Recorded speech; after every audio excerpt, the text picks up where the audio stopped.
Hello everyone, আমি চন্দ্রিমা। আমার চ্যানেলে আবার সবাইকে অনেক অনেক স্বাগত জানাই। আশা করি সবাই খুব ভালো আছেন, সুস্থ আছেন। আজকে শনিবার, ছুটির দিন। সকাল ৯টার মতো বাজছে। যদিও আমি ঘুম থেকে উঠেছি ভোর 4:30টার সময়।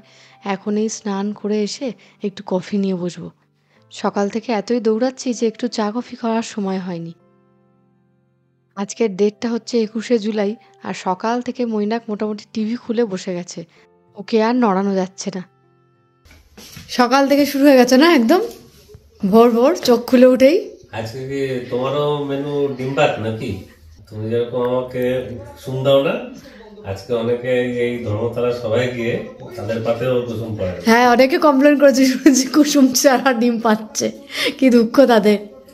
এটা আমাদের আজকে শহীদ দিবস তো না, আজকে এটার নামকরণ একটু চেঞ্জ করা উচিত। নাম চেঞ্জ করে এটার নাম হওয়া উচিত অনুপ্রেরণা দিবস, দিদি দিবস। না অনুপ্রেরণা দিবস।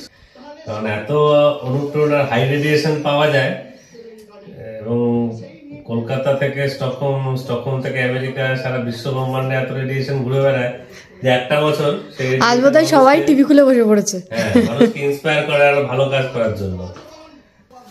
শহীদের তো কিছুই পাচ্ছি না, ফিল্মস্টারদের বেশি দেখতে পাচ্ছি।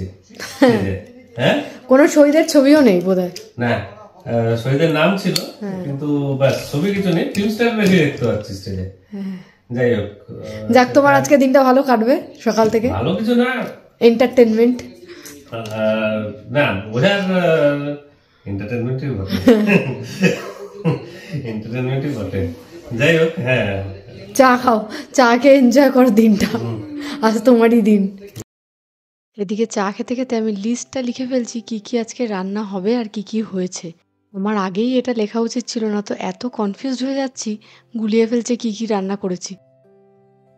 এই যে আমার মেনু লিস্ট, 39টা পদ। এর মধ্যে অনেকগুলোই রান্না করা হয়ে গেছে ভোর থেকে, আর কয়েকটা গতকাল করে রেখেছিলাম।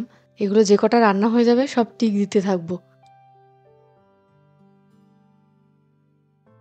আর এখন সকালের ব্রেকফাস্টের ব্যবস্থা হচ্ছে। ব্রেকফাস্টটা শুরু হবে প্রতি বছরের মতোই লুচি দিয়ে। প্রত্যেক বছরই সকালবেলা আমি ওকে লুচি করে দিই, কারণ লুচি খেতে খুব ভালোবাসে। আর প্রসঙ্গত বলে রাখি, ওর বার্থডে কিন্তু ছিল 18th জুলাই, কিন্তু সেদিন ওর অফিস ডে, প্রচণ্ড বিজি, তার মধ্যে গাড়ির ট্রেনিং ছিল, তো বলেছিল শনিবার দিন সেলিব্রেট করতে, তাই আজ। এই যে আমার নতুন কড়াই এসে গেছে। প্রচুর মানুষজন কমেন্ট করেছিলেন আমার ওই স্টিলের কড়াইটা নিয়ে। সত্যি এত নড়াচড়া করতো, আমারই ভয় লাগতো। অনলাইন কিনেছিলাম, বুঝতেই পারিনি অত পাতলা হবে। যাই হোক, আগের দিন দোকানে গেছি, দেখি এত ভারী, এত ভালো লোহার কড়াইটা খুব অফার দিচ্ছে। জানি না এখানে এখন কি অফার চলছে, সব দোকানে 50%, 60% ডিসকাউন্ট চলছে। তো এটা 600 ক্রোনার কড়াই ছিল, 200 ক্রোনায় পেয়েছি। এত কম দামে আমাদের দেশেও এত ভারী কড়াই পাওয়া যাবে কিনা সন্দেহ আছে। যাই হোক, এই লুচি রেডি। এবার আলুর দমের সাথে সার্ভ করে দেবো। আর আগের দিনকে ওই যে বাংলাদেশি দোকানটা থেকে এই গোলাপ জামুনটা কিনেছিলাম। হলদিরামের গোলাপ জামুন নিয়ে এমনিও তো কোনো কথাই হবে না, অসাধারণ খেতে। একটা গোলাপ জামুন হলে হবে কি, স্বাদ কিন্তু সেই এক। আমার নিজের জন্মদিন যখন আসে তখন এই সব জিনিসগুলো খুব মিস করি। মায়ের হাতে সকালবেলা লুচি, তারপর দুপুর হলেই পোলাও, পাঁঠার মাংস। মৈনাকও রান্না করে, কিন্তু সেই রকম তো পারে না। মায়েরা যেমন পঞ্চব্যঞ্জন রান্না করে দেয়, আর তার উপর জন্মদিনের রাত্রিবেলা দাদা বৌদির বিরিয়ানি। আগে মৈনাকও আমার জন্মদিনের দিন বাইরে থেকেই খাবার কিনে নিয়ে আসতো, কিন্তু লাস্ট এই 2 বছর ধরে বাড়িতেই রান্না করছে। ও চেষ্টা করে পঞ্চব্যঞ্জন করার, কিন্তু আমিই করতে দিই না। 2 পদ রান্না করতেই মোটামুটি 4-5 ঘন্টা লাগিয়ে দেয়। ঢানটানা, ইটস রেডি। হ্যাপি বার্থডে সকাল থেকেই শুরু।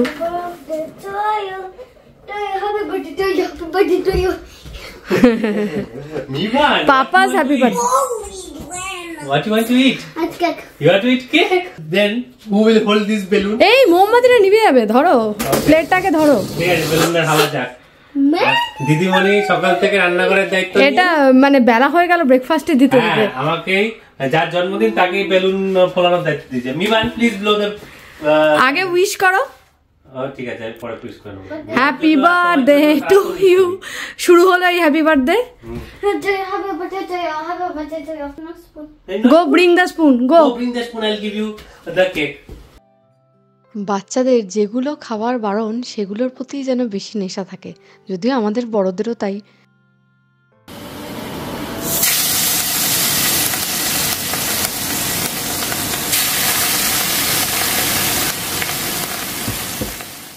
আগের দিন যে রুই মাছটা কিনে নিয়ে এলাম, এটাই সেই রুই।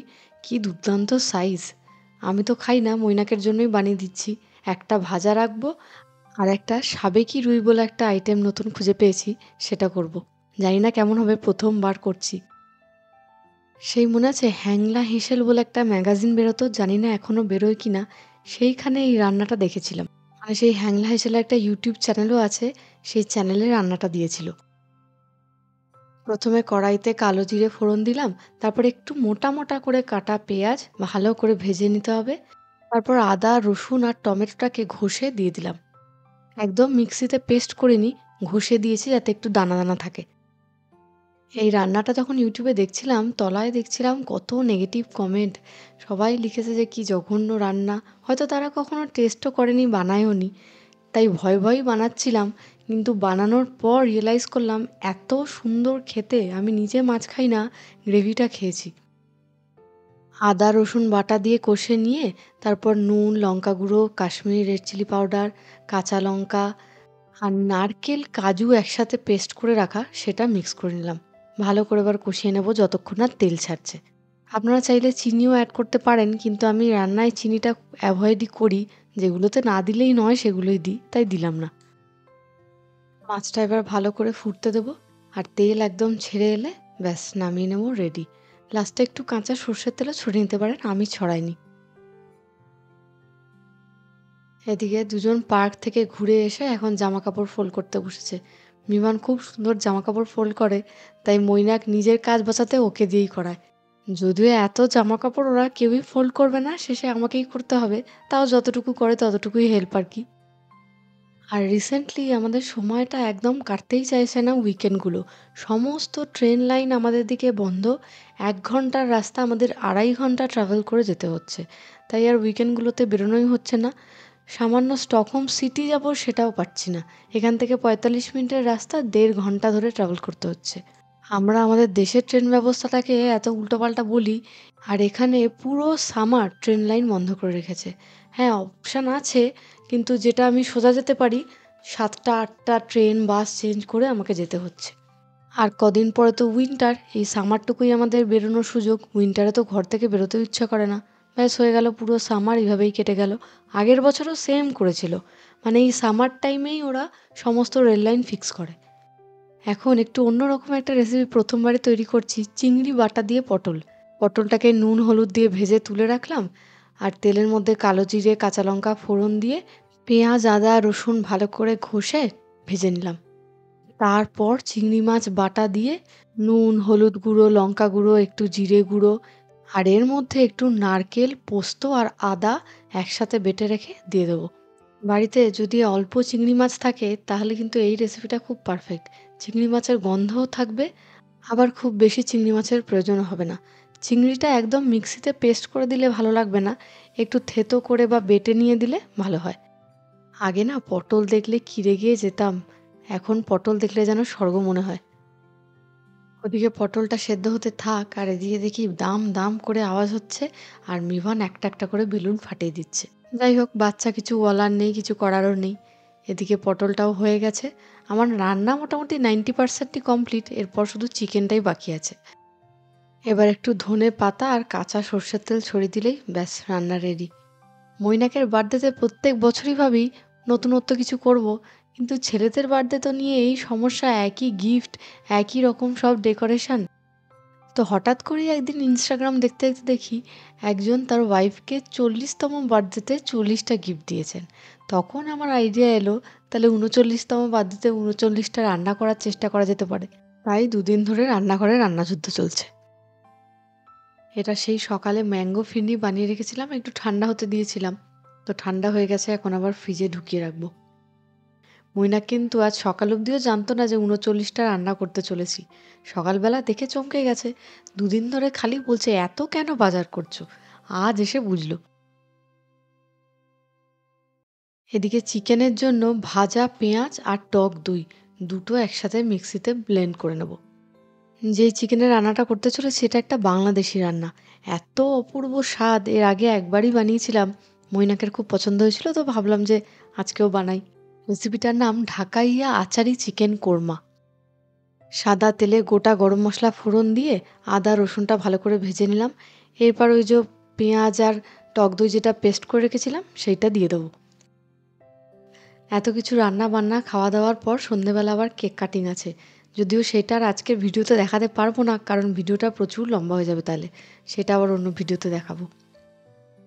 এদিকে ওই পেস্টটা দিয়ে ভালো করে কষে একটু নুন, লঙ্কা গুঁড়ো আর জায়ফল গুঁড়ো ভীষণ অল্প দিলাম। আমার কাছে জয়িত্রী ছিল না, না তো জয়িত্রী গুঁড়োও দিতে লাগবে। আর তাতে একটু পেস্তা বাদাম বাটা 2 চামচ অ্যাড করলাম। এরপর আরও 2 চামচ পোস্ত বাটা দিলাম। এবার ভালো করে কষে নিয়ে চিকেনগুলো অ্যাড করে দিতে হবে। আপনারা যত কষাতে পারবেন তত ভালো। আমার কাছে বেশি সময় ছিল না বলে আমি বেশি কষাতে পারলাম না, কারণ বেজে গেছে বিকেল অলমোস্ট 3:30, এখনও আবার রান্না শেষ হয়নি। এই চিকেনটা হলে শেষ হবে। এটা রান্না হতেও তো প্রায় আধ ঘন্টা সময় লাগবে, তাই বিশেষ কষালাম না, একটু জাস্ট নাড়াচাড়া করেই জল দিয়ে চাপা দিয়ে দিতে হবে। আর এই রেসিপির সবচেয়ে ইম্পর্ট্যান্ট জিনিস হচ্ছে আমের আচার। ঝাল আচার হলে সবচেয়ে ভালো হয়, আমার কাছে ঝাল আচার ছিল না, তাই টক ঝাল মিষ্টি দিলাম। 2 চামচ আমের আচার এই রেসিপিতে দিতে হবেই, কারণ যেহেতু আচারি চিকেন।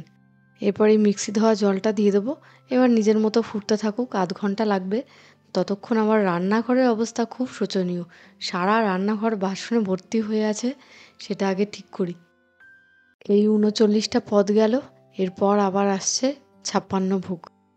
তাও জন্মদিনের রান্নাটা আগের দিন থেকে একটু করে রেখেছিলাম বলে সুবিধা, কিন্তু ভোগ রান্না তো আর আগে থেকে করে রাখা যায় না, সেদিন খুব চাপ হয়ে যায়। কিন্তু এবার আবার মিভানের নতুন স্কুল খুলবে কবে কে জানে। যদি জন্মাষ্টমীর সময় খোলে আর আমায় গিয়ে যদি স্কুলে ওখানে বসে থাকতে হয়, ব্যাস তাহলে তো গেল। আগের দিন কয়েকজন কমেন্ট করেছিলেন যে মিভানের স্কুলে গিয়ে কেন বসে থাকতে হবে। আসলে এটা এখানকার নিয়ম, বাচ্চারা কোনো নতুন স্কুলে ভর্তি হলে প্রথম 1 সপ্তাহ সারা দিন বাড়ির লোককে গিয়ে বসে থাকতে হয়, যে কোনো একজনকে। এদিকে চিকেনটাও রেডি, গরম মশলা গুঁড়ো দিয়ে চাপা দিয়ে রেখে দিলাম। খাবারগুলো এবার সার্ভ করে নিই। যদিও মৈনাকের খুব একটা খিদে পায়নি, কারণ অনেক বেলাতেই লুচিটা খেয়েছে। প্রায় 4:30-5টা বাজতে যায় এখন। কি করব, ওদিকে মিভানের আলাদা রান্না, আমাদের আলাদা রান্না করতে গিয়ে এত বেলা হয়ে গেল। কি অবস্থা দিদি ভাই, সবাই একটু দেখুক। মানে 2 দিন ধরে উদযাপন চলছে, মানে এত উদযাপন তো মোটামুটি বলা চলে ছোট আম্বানিকে মনে করিয়ে দেবে। হ্যাঁ, আর বলো না, ওদের দেখে জীবনে মনে হয় কি করলাম না, কিছুই করতে পারলাম। ওই যে বলেছিলাম না তোমার ফ্রাস্ট্রেশনটা খুব প্রিমিয়াম লেভেলের। না না, আম্বানির বউয়ের যদি গয়নার একটা হিরের টুক করে পড়ে যেত, ওটা আমার হাতে চলে আসতো, ব্যাস লাইফ সেটেল, আর কিছু দরকার হতো না। বা বলো আনন্দ আম্বানি, তো ওর ব্রোচটা, ব্যাস শাড়ির একটা সোনার টুকরো পড়ে গেল। বিয়েতে যদি আমি ইনভাইটেড থাকি, সবাইকে ইনভাইট করছে, আমাদেরই কেউ করেনি বলে। জীবনে আনন্দে থাকা বা সুখে থাকার জন্য না টাকাটার ন্যূনতম প্রয়োজন। ওই সুখের স্থিতিটা হচ্ছে মানসিক ব্যাপার। যে সিচুয়েশন প্রচন্ড কঠিন, তোমাকে এমনি লড়াই করতে হবে, তো ফালতু স্ট্রেস নিয়ে লাভ নেই। আর যেখানে তুমি জিতছো সেখানেও স্ট্রেস নিয়ে লাভ নেই। স্ট্রেস নিয়ে মানুষের জীবনে কোনো লাভ হয় না। If you have to fight, if you have to be relax, মানে যেটা তোমার হয় না, তোমার এই কারণে তো মানে স্ট্রেস থেকেই যত রকম সমস্যা জীবনে। না, হেয়ার ফল কিছুই হয়নি সেরকম, যাই হোক। কিন্তু এ কি করেছে সেটা তো বলো মোটামুটি। অবশেষে যে 39টা পদ রান্না করতে পারবো সেটা আশা করিনি, কারণ মিভানের স্কুল ছুটি, এটাই আমার চিন্তা ছিল। না তো 56 ভোগ তো করে দিতাম যখন স্কুল খোলা থাকতো, 39টা কোনো ব্যাপার ছিল না। আর খাবার সার্ভ করা হয়ে গিয়ে, সবার খাওয়া হয়ে গিয়ে মনে পড়েছে মৈনাককে চাটনিই দিইনি। তখন যা রাগ উঠছিল না, কি বলবো, এত কষ্ট করে করা রান্না যদি দিতেই ভুলে যাই। খাবার সাজানো হয়ে গেছে, চলুন এবার মৈনাকে খেতে দিয়ে দিই। ও দেখে তো মাথায় হাত পড়ে গেছে। এই রান্না মোটামুটি আমাদের আগামী 6-7 দিন চলে যাবে। এই হচ্ছে সব রান্না, চেষ্টা করেছি। চেষ্টা কি করেছো সে তো আমি দেখতে পাচ্ছি, কিন্তু একটা জিনিস বলছি, অনেক সিরিয়াস সাইড। মানে বাঙালি ভারতীয় ব্লগিং যারা রান্না বান্না চ্যানেল চালান না, মানে নর্মাল ডেইলি লাইফ ব্লগ চালান, যেরকম বং ইন সুইডেন, যতটুকু ব্লগ দেখেছি এটুকু বলতে পারি নিবাসী এবং প্রবাসী মিলিয়ে, মানে অবভিয়াসলি যারা রান্নার চ্যানেল একদম আউট অ্যান্ড আউট রান্নার চ্যানেল চালান না তাদের কথাই বলছি, খুব কম ব্লগারই আছেন হয়তো, আমার মাথায় এখন 3-4 জনই একমাত্র আসছে যারা এই লেভেলের এক্সকুইজিট ক্লাসিক্যাল কুইজিনটা এত সাবলীল ভাবে করে ফেলবে। এটা সত্যি কথা বলছি, মানে তোমার ভালো কথা, মানে তুমি আমার স্ত্রী বলে বেশি করে বাড়িয়ে আমি বলছি না, যেটা সত্যি কথা সেটাই বলবো। আরেকজন আলু ভাজা চোর, সবচেয়ে বড় সমজদার তোমার রান্না আলু ভাজা চোর। হ্যাঁ ঠিক, ওর খালি একটাই খাওয়া হচ্ছে আলু ভাজা। This is the creme de la creme cuisine, classical Bengali cuisine. চেষ্টা করেছি, অত প্রো না, বাট চেষ্টা করেছি। মানে আমার মাথায় এখন মাত্র 3-4 জন ব্লগারই এখন আসছে যারা তোমার থেকেও বেটার পারবেন বা তোমার লেভেলে পারবেন। না না, আমার থেকে গ্যারিন চাঁদি, শি ইজ মাই ইন্সপিরেশন, অসম্ভব। বিদ্যুৎ দাও, একটু শেখো, একটু শেখো। বিদ্যুৎ গতবার ফোন করেছিল, বেশি কথা হয়নি, আমি ফোন করবো। বিদ্যুৎ দা জবও করে, ঘরও সামলায়, রান্নাও করে, আর তুমি অফিস করেই উল্টে যাও। না, মেয়েকে আবার তীরন্দাজির ট্রেনিং। হ্যাঁ, তাহলে তুমি কি করছো? আমি আপাতত তুমি খালি টেস্ট বার্ডের কাজ করো। গাড়ির লাইসেন্সের পরীক্ষাটা পাস করেছি, সেটাও পাস করেছে বিদ্যুৎ দ্বারা। আমেরিকাতে লাইসেন্স পরীক্ষা, ভারতের লাইসেন্স পরীক্ষা একই level, Sweden is in a different level together. ওই ব্যাপারে সবাই এক কথায় স্বীকার করে, যারা আমেরিকাতে গাড়ি চালায় তারা স্বীকার করে। আমি যে 39টা পদ রান্না করার সাথে বলিনি, আজকে জানতে পেরেছো। লোকে জেনে নিল আমার বয়সটা 39। হ্যাঁ, এর আগেই জেনে নিয়েছে। তুমি যে আমারও ব্লগ দেখো না, এটাই তার প্রমাণ। এর আগে দুবার বলে দিচ্ছি তোমার 39 বছর বয়স। না ঠিক আছে, না দেখি, এমন দেখি না, না তার কারণ আছে। যেই আমি ঘরে টিভি খুলি আর উনি বলে না আমার ব্লগ দেখতে হবে না, আমার নিজের গলাটা শুনতে যেন আমার একটা ইরিটেশন হয়, ওই কারণে আমি নিজেও দেখি না। মানে আমার আশেপাশে কেউ শুনলেও আমার বড় বিরক্ত লাগে। না, ইন্ট্রোডিউস করে দিই। এটা তো ফিশ। আচ্ছা, আগে রাইসটা করাই। রাইস, মিক্সড ফ্রাইড রাইস, মতি বিরিয়ানি, গন্ধরাজ চিকেন পোলাও, এমনি বাসন্তী পোলাও। আচ্ছা, এখানে হচ্ছে চিকেনের জালি কাবাব, ফিশ ফ্রাই, ডাল, ফুলকপির রোস্ট, উড়িষ্যা স্টাইল বেগুন আর কি, দই বেগুন। এটা হচ্ছে পনির কোফতা কারি, আর হচ্ছে এটা হচ্ছে চিংড়ি বাটা দিয়ে পটল। আচ্ছা, এটা তো মুড়ি ঘন্ট সবাই জানে। এটা হচ্ছে একটা ইউনিক স্টাইল রুই মাছ, দেখো, মানে সাবেকি রুই মাছটার নাম। আচ্ছা, এবার বলি, এটা হচ্ছে পোস্ত, পেঁয়াজ আলু পোস্ত, চিকেন মালাই কাবাব। এটা হচ্ছে নাম শুনে শুনে মানে গালে হাত দিয়ে চিন্তায় পড়ে। এটা হচ্ছে চিকেন পেঁয়াজু, হ্যাঁ পেঁয়াজি যেটা, সেটা চিকেন দিয়ে। আচ্ছা, এটা তো মোমো, ডিমের স্যালাড।